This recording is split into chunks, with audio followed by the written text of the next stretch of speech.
নমস্কার, আমি অমিত। মানুষের জীবনে ঘটে যাওয়া সত্যি অলৌকিক, দৈবিক ও ভৌতিক ঘটনা নিয়ে হাজির অলৌকিক। বন্ধুরা, চলতি বাংলা বছরের এটা শেষ এপিসোড। তারই মধ্যে এখন নীল পূজা, চড়ক পূজার সময়। আবার দুদিন পরেই পয়লা বৈশাখ, মানে একটা উৎসবের আমেজ।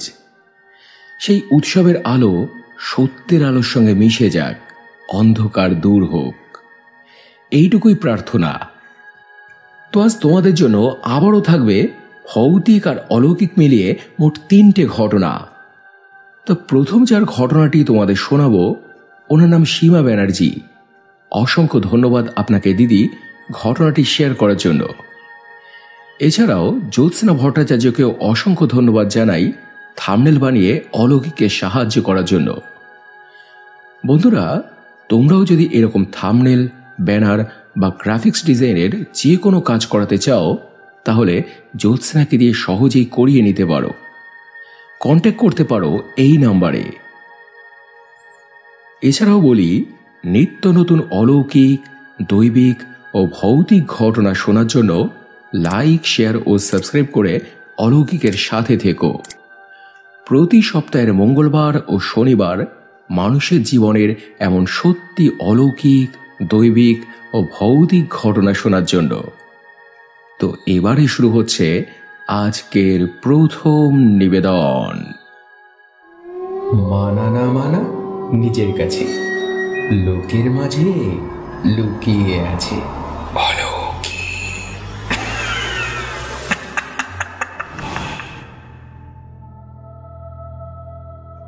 হ্যালো ভাই, আমি আসানসোল থেকে সীমা ব্যানার্জি। আজ আবারও তোমাকে একটা ঘটনা লিখতে বসলাম। আমি জানি যে আমার পাঠানো ঘটনাগুলো বেশিরভাগই ছোট ছোট। আসলে খুব বেশি বড় ঘটনা আমার কাছে নেই, কিন্তু যেহেতু তোমার ঘটনার অভাব, তাই ছোট হলেও পাঠিয়ে রাখছি, যদি তোমার তাতে উপকার হয়। এছাড়াও আমার পাঠানো ঘটনা লোকে শুনবে, সেই লোকটাও তো আছে। তো যাই হোক, এবারে ঘটনায় আসি।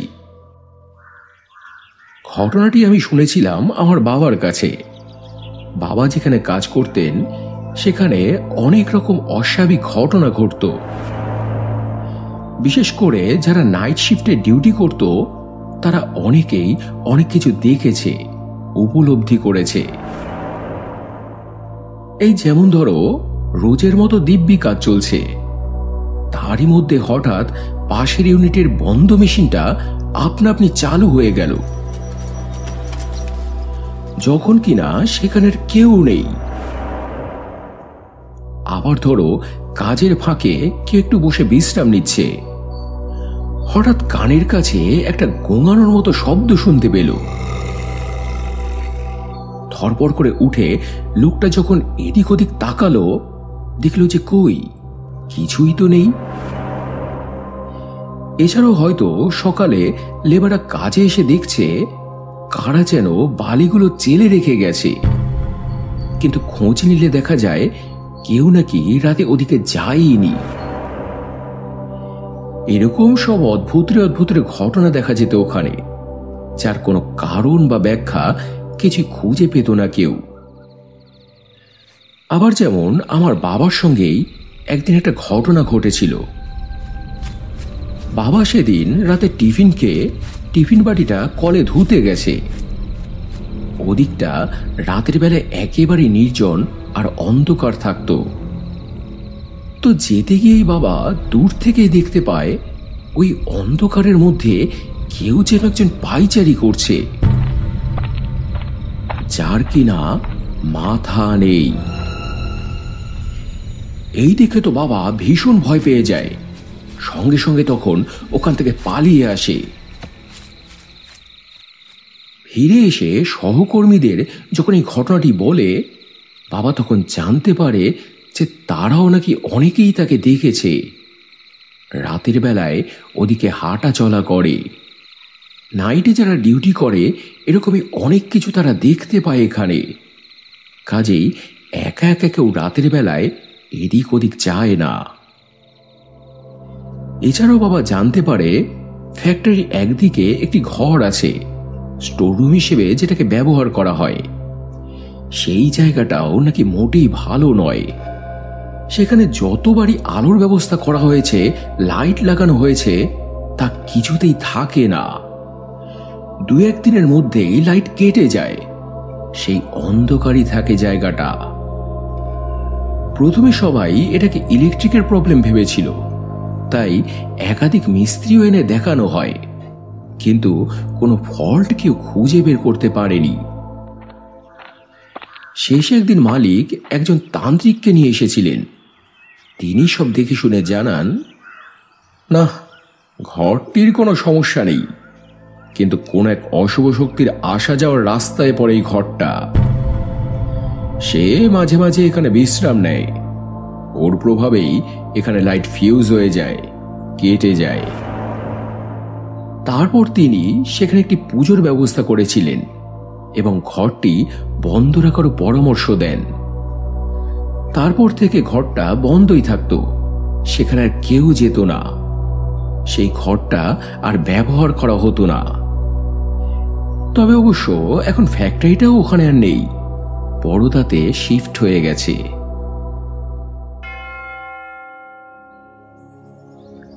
তো এই ছিল বন্ধুরা আজকের প্রথম ঘটনা। হ্যাঁ, সত্যি যে ঘটনাটি ছোট, কিন্তু আগাগোড়া ভয়ের ঘটনা। আর বাড়তি কথা ঘটনাতে একটুও নেই। অসংখ্য ধন্যবাদ তোমাকে দিদি। তো এবারে চলে যাচ্ছি আজকের দ্বিতীয় ঘটনায়। এটাও শেয়ার করেছে সীমা ব্যানার্জি দিদি। দিদি, তোমাকে আরও একবার ধন্যবাদ জানাই এই ঘটনাটি শেয়ার করার জন্য। তো এবারে শুরু হচ্ছে আজকের দ্বিতীয় নিবেদন। অমিত, তোমার হয়তো মনে আছে, আগের একটা ঘটনায় তোমায় বলেছিলাম একসময় আমরা বেলঘরিয়াতে ভাড়া থাকতাম। সেই ভাড়া বাড়ির যিনি গিন্নিমা ছিলেন, সেই কাকিমার মেয়ের সঙ্গে ঘটেছিল এই ঘটনাটি। কাকিমা নিজেই একদিন আমাকে বলেছিলেন। হয়েছিল কি, ডেলিভারির সময় ওনার মেয়ে তখন হসপিটালে ভর্তি। হসপিটালের নামটা এখানে বলছি না, পাছে লোকে ভয় পায়। তো সারাদিনই প্রায় লোকজন থাকতো, নার্সাররা থাকতেন, ফলে কোনো অসুবিধে হতো না। কিন্তু একদিন রাতে ওর সঙ্গে একটা ঘটনা হয়। এই সময় মেয়েরা রাতে বাথরুম টয়লেটে গেলে কাউকে সঙ্গে নিয়ে যায়, একা যেতে নেই। কিন্তু ও সেদিন আর কাউকে ডাকেনি, ভাবে যে কি দরকার কাউকে বিরক্তি করার, এই তো এখান থেকে এখানে গিয়েই চলে আসব। কিন্তু ভাগ্যবশত সেই দিনই ওর সঙ্গে এরকম একটা ঘটনা হয়।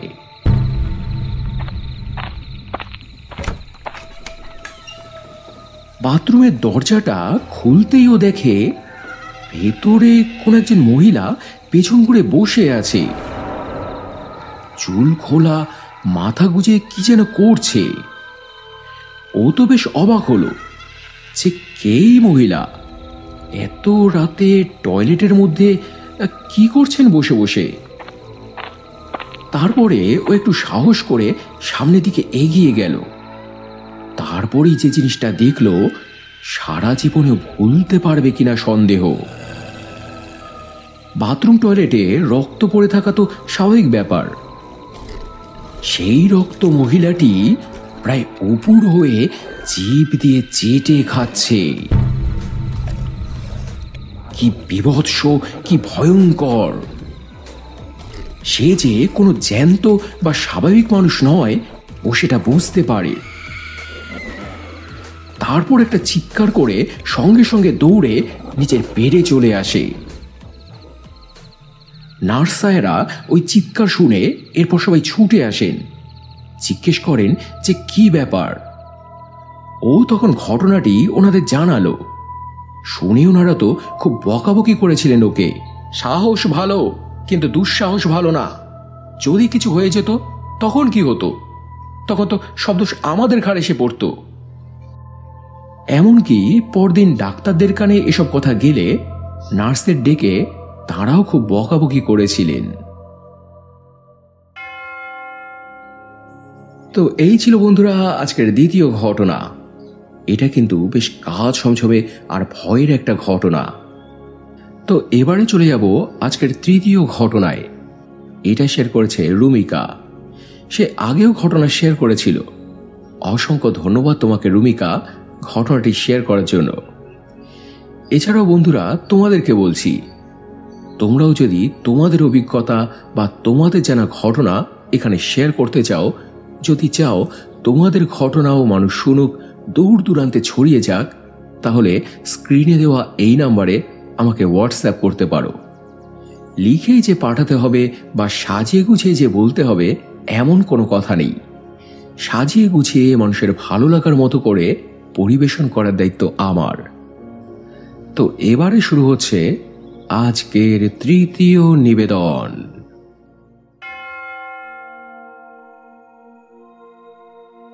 অমিত, আশা করি ভালো আছো, আরো ভালো থেকো। আমি বারাসাত থেকে রুমিকা, তবে বর্তমানে দিল্লিতে থাকি। আজ আমি তোমাকে আবারও একটা ঘটনা শেয়ার করছি, আমার নিজের জীবনেরই ঘটনা। যেহেতু এটা চৈত্র মাস, বাবার সন্ন্যাস মাস, তাই এটাই উপযুক্ত সময় মনে হলো আমার কাছে। তো ঘটনাটি হয়েছিল কি, এই চৈত্র মাসে তারকেশ্বরে অনেক ভক্ত সমাগম হয়, বাবার মাথায় জল ঢালে, পুজো দেয়। তাদের মধ্যে অনেকে আবার সন্ন্যাস নেয়। তো ঘটনাটি 7-8 বছর আগেকার। তখন শ্রাবণ মাস, শিব মন্দিরগুলোতে তখনও বেশ ভিড় হয়। তারকেশ্বরেও যে হবে এটাই স্বাভাবিক। তো সে বছর আমার খুব তারকেশ্বর যাওয়ার ইচ্ছে হচ্ছিল, কিন্তু একে তো মারাত্মক ভিড়ের ভয়, তার উপর আবার টাকা পয়সারও অভাব। পুজো দিতে গেলে সামান্য ফুল, ফল, মালা এসব তো লাগেই, সেটুকু কেনারও হাতে তখন টাকা নেই। এমনই তখন আমার হাতের অবস্থা। মনে মনে শুধু ভাবছিলাম আর আক্ষেপ করছিলাম যে লোকেরা যে বলে ইচ্ছে থাকলেই উপায় হয়, কথাটা মিথ্যে। ইচ্ছে থাকলেও সবসময় উপায় হয় না। তো এরপর এক রবিবার রাতে প্রচন্ড ঝড় বৃষ্টি হয়। পরদিন সকালে উঠে দেখি চারদিক পুরো লন্ডভন্ড। হাঁটতে হাঁটতে এরপর আমি বাড়ির পেছনের দিকে গেলাম, সেখানেও পুরো লন্ডভন্ড অবস্থা। সেখানে একটি বেল গাছ আছে, আমাদের নয়, পেছনের বাড়ি, কিন্তু তার বেশিরভাগটাই আমাদের বাড়িতে এসে পড়েছে। তো ওদিকে যেতেই দেখলাম বেশ বড় সাইজের একটা পাকা বেল পড়ে আছে মাটিতে। কেন জানি না ওই দেখে আমার এটা মনে হলো যে বেলটা যেন বাবাই পাঠিয়েছেন। আজই যেন ওনার কাছে আমার যাওয়া উচিত। তো এরপর আমি বেলটা কুড়িয়ে নিলাম, সঙ্গে কিছু বেলপাতাও নিলাম। কিন্তু এটাও ভাবছিলাম যে শুধু এই দিয়ে কি আর বাবার পুজো হয়? অন্তত একটা আকন্দের মালা তো লাগেই, সেগুলি কি করে জোগাড় হবে? তো সব ভাবতে ভাবতে আমি আর একটু এগিয়ে গেলাম। বাড়ির বাইরে এক জায়গায় রাস্তার ওপরে একটি আকন্দ গাছ আছে, সেদিকে গেলাম যে দেখি যদি কিছু পাই। পাওয়ার যে কোনো সম্ভাবনা নেই আমি এটাই ভেবেছিলাম, কারণ একই শ্রাবণ মাস, তারপর সোমবার, গাছে কি আর ফুল থাকে? কিন্তু আমি যেতেই পুরো অবাক হয়ে গেলাম। সত্যি সত্যি গাছ ভর্তি ফুল, আর ঝড় বৃষ্টিতে একদম নুয়ে পড়েছে গাছটা। আমি তো বেশ আশ্চর্য হয়ে গেলাম যে আজ সোমবার, শ্রাবণ মাস, কেউ ফুল তোলেনি। তো তারপরে আমি বেশ কিছু ফুল তুলে নিলাম। বাড়িতে এসে তারপর নিজের হাতে ওই ফুল দিয়ে মালা গাঁথলাম। তারপর রওনা হলাম তারকেশ্বরের উদ্দেশ্যে। তখন শুধু একটাই ভয় লাগছিল যে আজ তো সোমবার, এমনি দিনই এত ভিড় হয়, আজ কি হবে জানি না, সুষ্ঠু মতো পুজো দিতে পারবো তো? কিন্তু মন্দিরে ঢুকেই আমি তো পুরো অবাক হয়ে গেলাম। মাত্র 4-5 জন লোক মোটে। শ্রাবণ মাস, সোমবার, আজ এত ফাঁকা কেন মন্দির? বাবার প্রতি কৃতজ্ঞতায় আমার মাথাটা নুয়ে এলো। সমস্ত সমস্যার সমাধান বাবা যেন একে একে করে দিচ্ছিলেন। তো এরপরে আমি সুষ্ঠু মতো বাবাকে পুজো দিলাম। নিজের হাতে বাবার দেওয়া জিনিসগুলো বাবাকে সমর্পণ করলাম। তবে ট্রেন থেকে আসার সময় দুটো কমলা লেবু এনেছিলাম বাবাকে দেব বলে, কিন্তু সেগুলি বাবা নিলেন না, পচা বেরোলো। নিজে যেগুলি আমাকে সাজিয়ে গুছিয়ে দিয়েছিলেন সেগুলি যেন উনি সাদরে গ্রহণ করলেন। কে বলে পুজোর জন্য অর্থের প্রয়োজন? পুজোর জন্য শুধু ভক্তির প্রয়োজন, সেটুকু থাকলেই হয়। তো খুশি মনে বাবাকে পুজো দিয়ে যখন ফিরছিলাম তখন মনে মনে শুধু একটাই কথা ভাবছিলাম, না, শাস্ত্রের কথা মিথ্যে নয়, সত্যি সত্যি ইচ্ছে থাকলে উপায় হয়, তিনিই ব্যবস্থা করে দেন।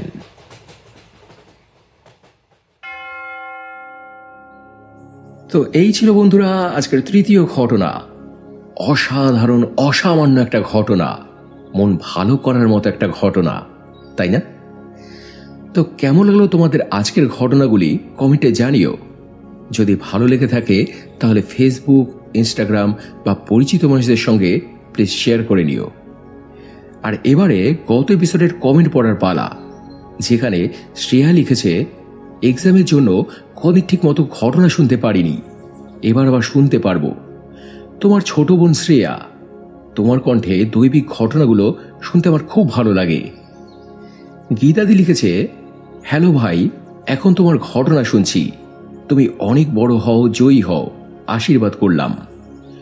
মৌসুমী মুখার্জি লিখেছে, তোমার শরীর কেমন আছে ভাই? অপেক্ষায় ছিলাম, খুব ভালো লাগছে। হ্যাঁ, এখন ঠিক আছি। সৌমিতা চক্রবর্তী লিখেছে, মা তো মাই হয়, খুব ভালো হয়েছে ঘটনাগুলো। স্পিরিচুয়াল থেকে লিখেছে, দাদা কেমন আছো? শরীর ভালো তো? আজকের ঘটনাগুলো সত্যি দুর্ধর্ষ, তোমার কথাগুলো অতি সত্য। হ্যাঁ, তোমাদের আশীর্বাদ আর তোমাদের শুভকামনায় এখন সুস্থ আছি। তো এরপরে মৃদঙ্গ বিশ্বাস লিখেছে, আজকের প্রথম ঘটনাটা সত্যি ইউনিক।